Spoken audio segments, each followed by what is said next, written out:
Hey loves, this time last year I was in Los Angeles. Doors were opening, it's full of possibilities, it's beautiful sunshine, great people, dear friends, and it felt like the world was my oyster. And then we've all experienced the year,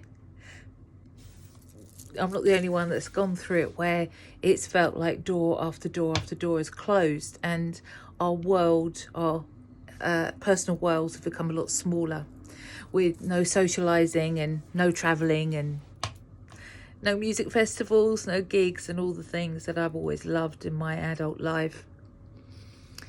And so I get it. I know that it's really difficult and hard to remain resilient at the moment. But I think we have to really hold on to hope. That's all I'm asking is to do, because it's all I've got.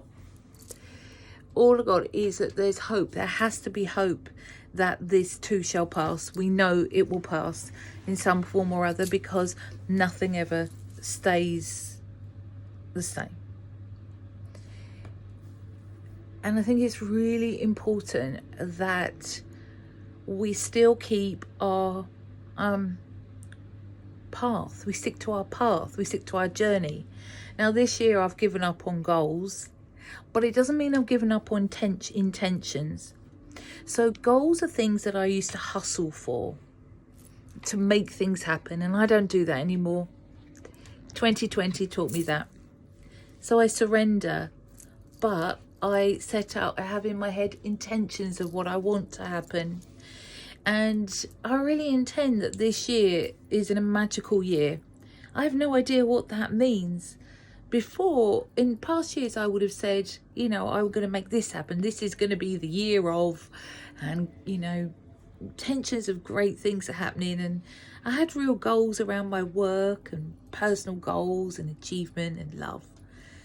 And this year, it's kind of just about intending that I live my life in contentment, and the rest is kind of surrendering to some bigger picture, because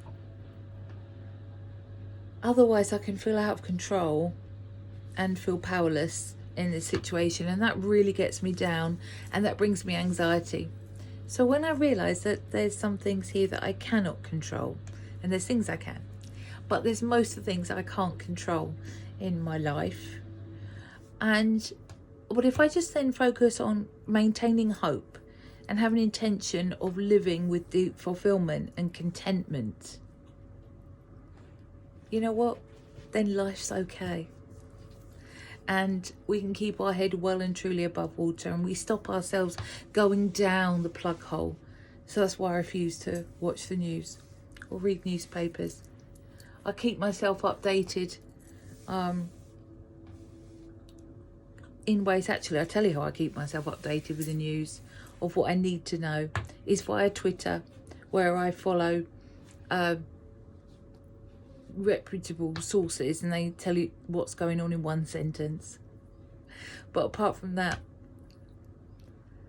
it's about creating your own space, your own bubble, and living with contentment. So for me, that's my log fire, my logs, my dog and my cat, and love.